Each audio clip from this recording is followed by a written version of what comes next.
Hi friends, this is Joe and this is episode number 193 of the Dekahedron RPG podcast. And today is episode 5 in my series of how I create a sandbox campaign.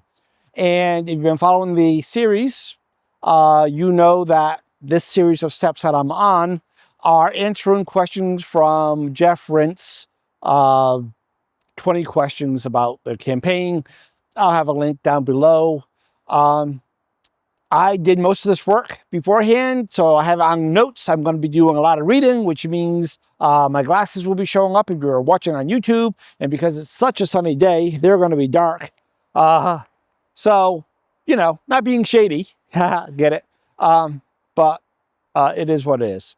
All right, so I'm going to tackle 3 questions today. Question number 1, which is question number 4 on the list, is who is the mightiest wizard in the land? Question number 5 is who is the mightiest warrior in the land? And question number 6 is who is the richest in the land? And when you think about this, what this is doing is what this is doing is establishing the power centers for the world, for the campaign, for the sandbox setting, for the hex crawl.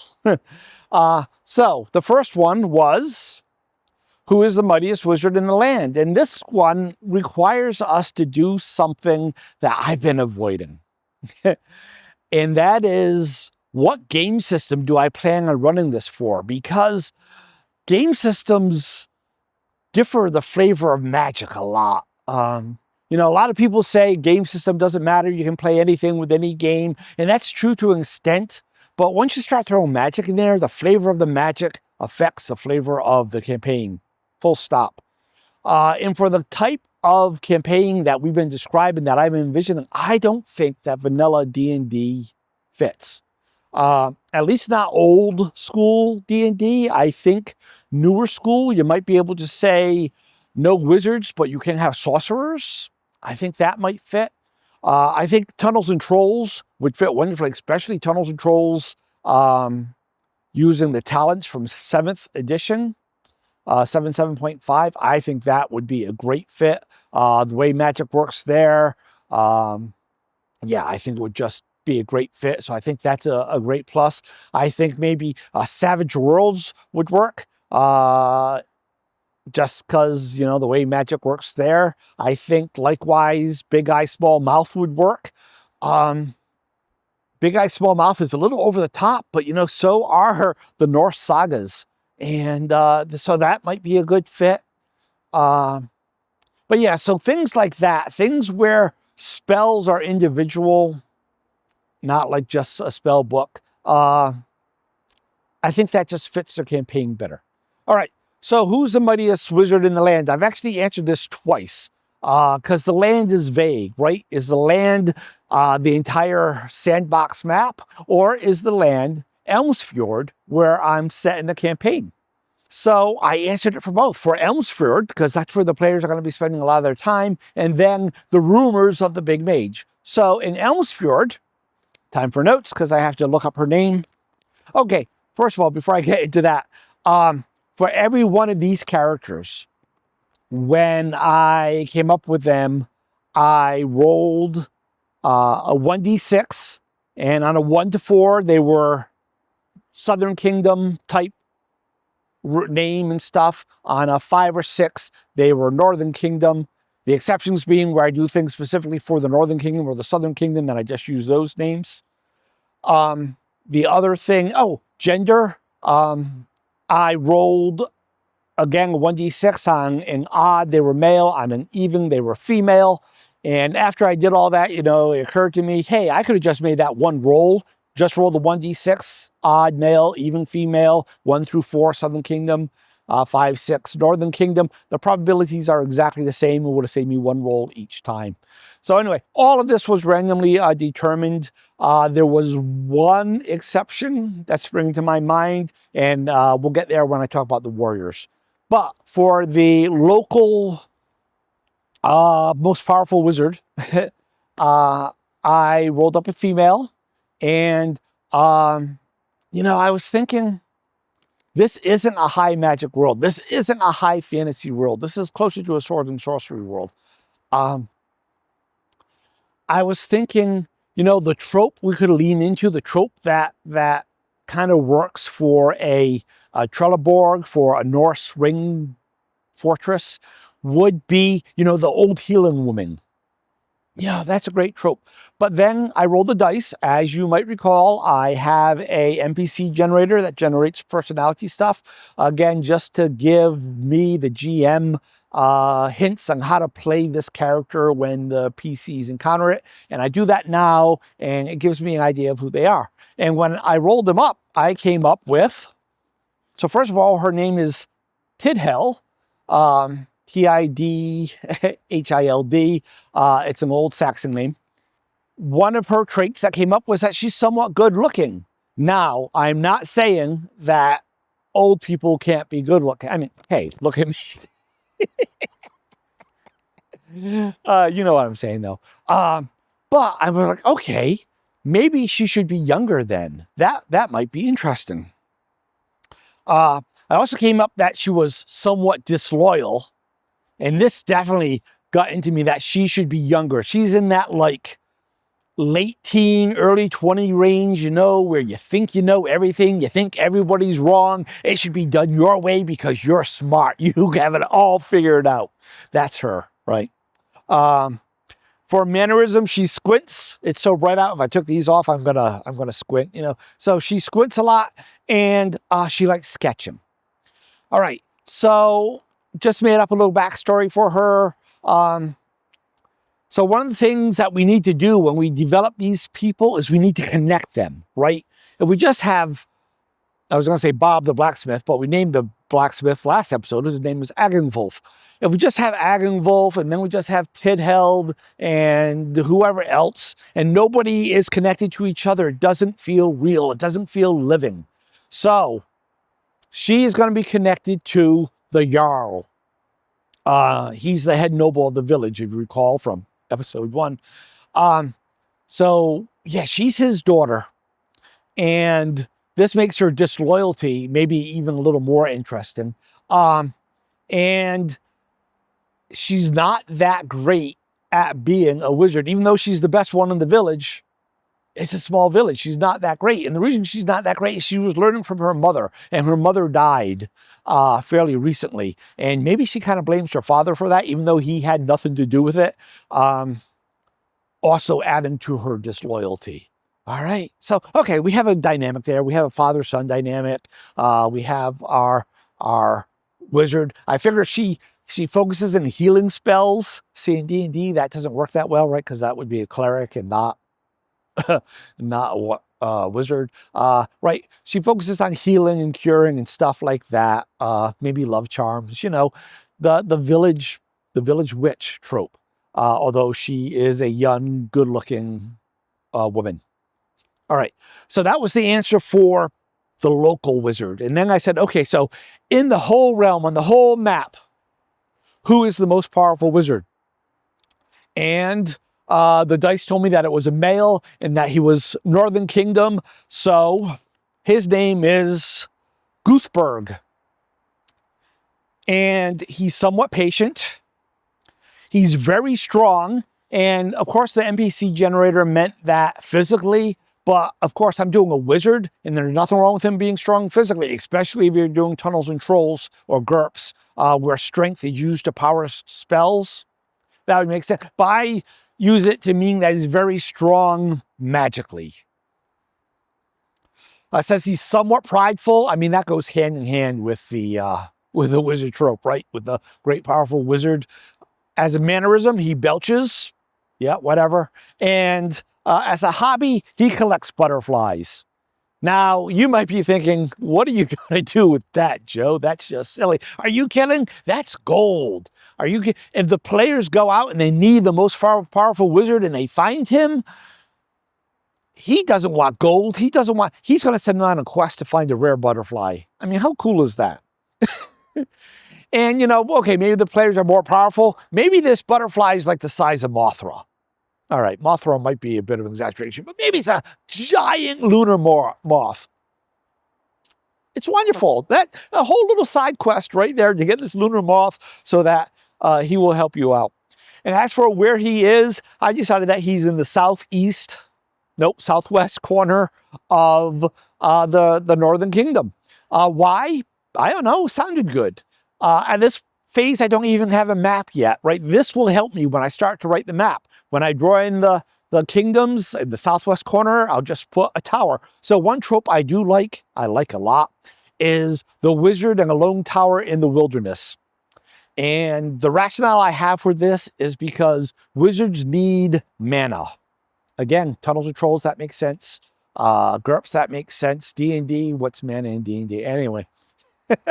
Wizards need mana, right? And people just soak up mana, whether they're magical or not. It's just part of being a human or an elf or a dwarf or an orc or whatever. We live on magic, even if we don't know it. And so if a wizard is in a city and he's trying to do his, high-level magical research and everything, there's not enough mana. So he needs to go where there's nobody else. But even animals, to a lesser extent, use mana. And so that's why they build these towers, so they can get high up and being even more far away from more creatures. So there's a higher concentration of mana. That's why desert wizards are amazingly powerful. All right. So that was question number 4, who is the greatest wizard in the land? Question number 5 is, who's the greatest warrior in the land? And this one I'm going to answer 3 ways. 1 for the local region, 1 for the Northern Kingdom, 1 for the Southern Kingdom. So for the local region, I decided by fiat that warrior lives in Fjord. Why? Because I said that I have this other village nearby called Fjord. That's kind of a rival village, though. Best bud rival type thing. And I need to do something with it. So here's the first thing. Wizard there, his name is, not wizard, warrior. Warrior there, his name is Alfrith. And he's somewhat impatient. He's somewhat extroverted. He's brave. He has the mannerism of using 50 words when 5 would do. All right, so extroverted, wordy. So he's a podcast host? No. So he is, he's like a braggart. That's how I figure it, right? He's just full of himself, and he goes on and on in great detail. And hobby is chess.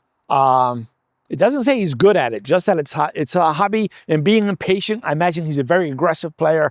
Boom, boom. And he doesn't think it through a lot because he's more of a tactician than a statistician. But he likes it. And so he plays it. That's his hobby. All right. I thought about how to integrate him with Elms Fjord. I don't have anything yet, but that's okay. We'll be coming up with other NPCs in the future, so it's a little footnote for me to connect them later on. For the Southern Kingdom as a whole, the greatest warrior is considered to be Smithwolf. He is somewhat smart, somewhat short, somewhat crude, somewhat pessimistic. He always leans on something, and his pastime is Skittles. If you don't know Skittles, it's a bar game. It's like bowling, but with a ball on a string. Actually, that's table Skittles. Oh, well, I spoke it. That's what it is now. The fact that he likes this dexterity sport, that he's short, makes me think that he's probably more into the ranged combat than he is the up and close. Up and close, he's still good. Don't get me wrong. He's considered the greatest. But I think he likes to weaken the opponent from a distance first and then go after them to finish them off close up. And finally, warrior number 3. So warrior number 3, I jiggled the dice a little bit, right? So first of all, she's going to be Northern. I wanted her to be female, not male. And that was even before I rolled up the other 2. I might have just gone that way anyway because the other 2 are male, just to balance it out. But there is this woman in the Norse sagas. Her name is Freydis Eriksdotter. She is Leif Erikson's half-sister. Leif the Lucky, and she is total girl boss. If ever you're watching a show and everything, and they're showing these woman taking down these guys. You say, oh, that could never happen. That's the girl boss trope. Let me tell you about Freydis, Eric's daughter. Freydis in the Saga of England came over to the New World, and she was part of the colony there. And one day the natives were raiding the village, and all her kinsfolk, her fellow Norsemen, are running away in panic. And she curses them. What are you doing, you cowards? And she rips off her tunic. Nothing weird or freaky. That's just how they fought. If you have a tunic on, that's something for your enemy to grab onto and pull you close and control you by. It's just a battle technique. Don't get freaky. She rips her off her tunic. She goes to the nearest dead guy, picks up his sword. She bangs it against her chest and starts screaming at the natives, no, come get me, and chasing them. And they run off. And did I mention, she was 8 months pregnant at the time. Total girl boss. So I wanted someone based on her. And the name I came up with was Yarun. Jarun.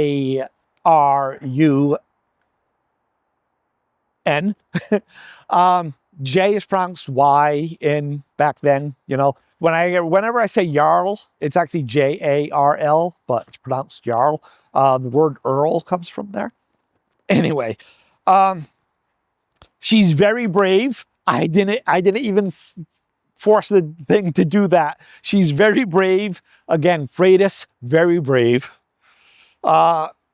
Somewhat serious, somewhat likable. Freydis, we're still talking about her 1,000 years later. She had the riz, as the kids say. Somewhat incompetent. Now you might say, hey, Joe, this is supposed to be the greatest warrior. How can she be incompetent? Well, she's not incompetent at being a warrior. She's incompetent at other stuff. And this might actually fit, because when you look at Freydis, her life wasn't that great.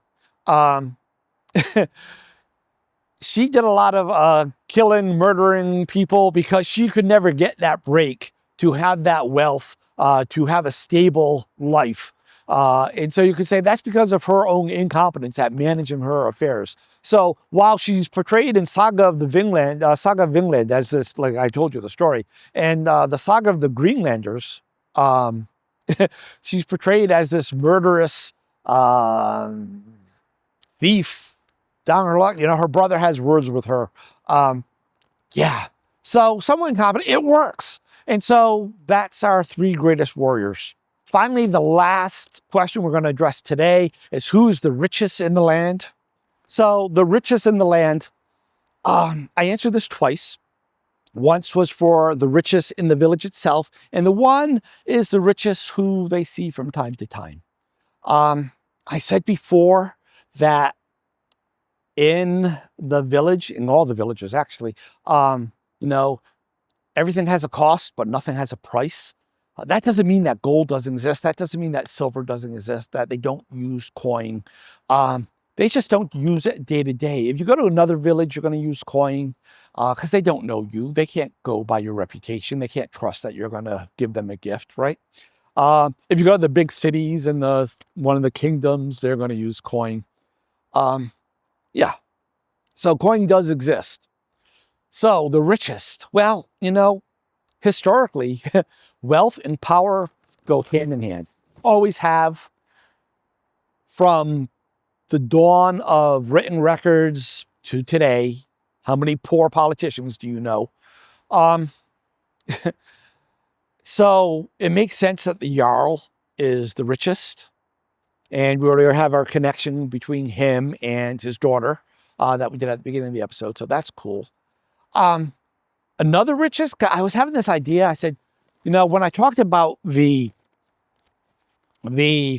commerce system last time, I said that a lot of things were locally produced. But of course, there's going to be things that can't be locally produced. So how did they get here?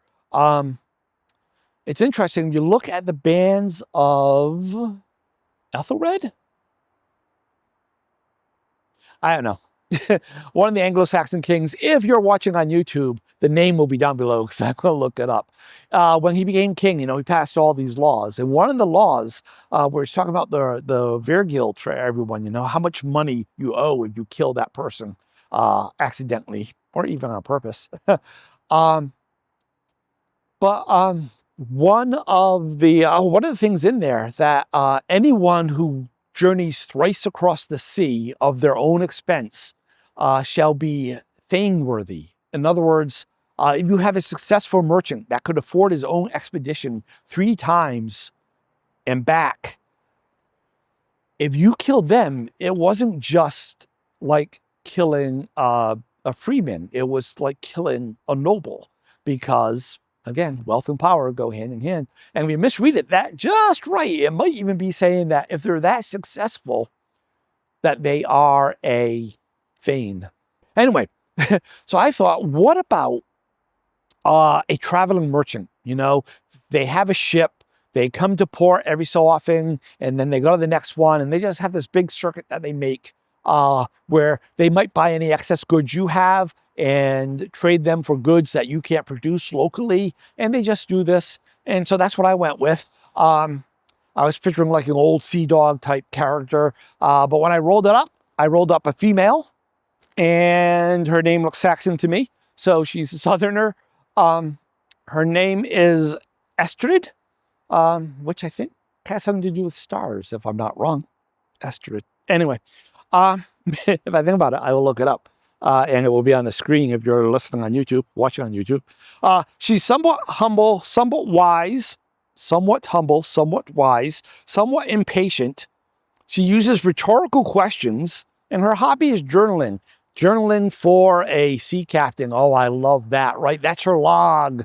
That's, that tells me she not only trades goods, she trades information, right? She brings you the news for what's happening where you haven't been. Yeah, that's cool. And again, we like to tie people in, right? So where are we going to tie her in? I'm going to tie her into